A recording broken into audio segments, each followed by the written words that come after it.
In the vibrant city of Alaknanda lived a boy named Neel.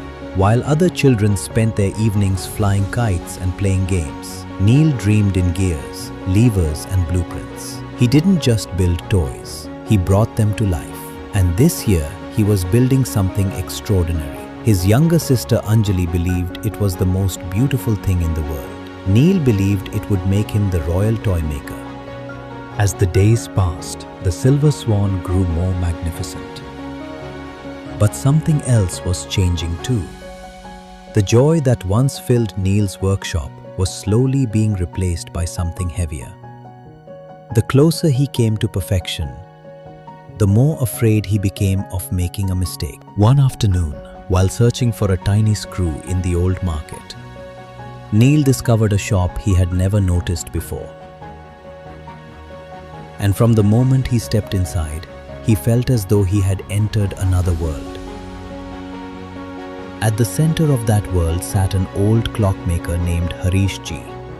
Harish-ji studied the blueprint of the silver swan. It was a remarkable creation. Yet he sensed that something was troubling the young inventor. Holding up a tiny brass gear, the old clockmaker shared a simple thought. Every part of a clock has a purpose, not because of the grand clock it may someday become, but because it performs its own task well.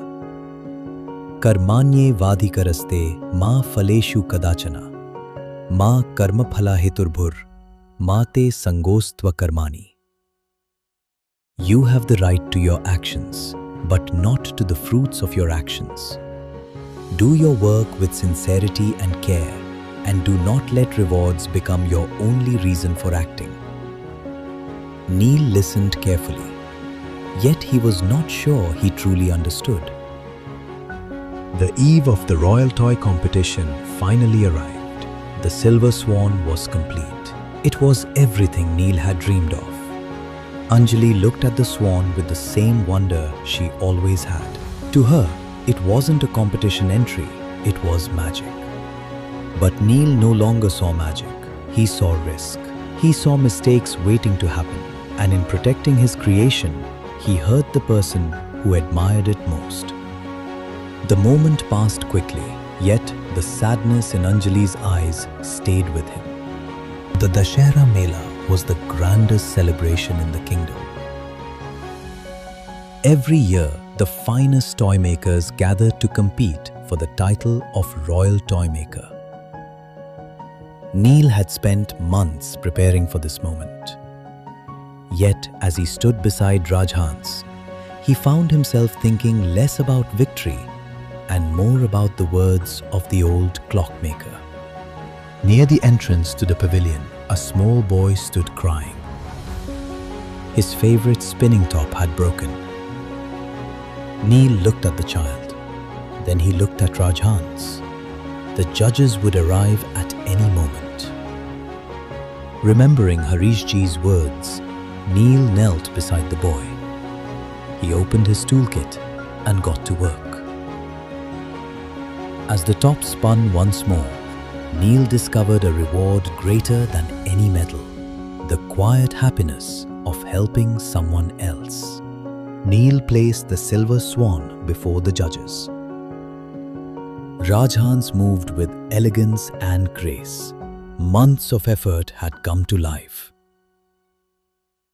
Then something unexpected happened. A tiny silver feather drifted loose. Once, such a flaw would have broken Neel's heart, but now he simply smiled.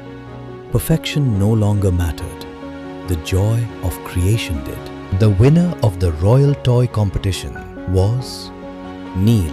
His silver swan had captured the hearts of the judges. But as the crowd celebrated, Neel's thoughts drifted to the old clockmaker, the man who had taught him that the reward was never the destination, it was the journey. And when he saw the pride in Anjali's eyes, he realized something even more important. Some treasures cannot be measured in medals or gold. The medal rested quietly on a shelf. The gold coins remained untouched, but Neel's attention was elsewhere. He was creating once again, not for a prize, not for a title, but for the simple joy of making something with care. That day, Neel became the royal toymaker. But his greatest reward was not the medal he won. It was the lesson he carried home. That true happiness is found not in the rewards we receive, but in the love, care, and purpose we bring to our actions. Thank you for watching this story from the activity books. Like, share, and subscribe for more meaningful stories.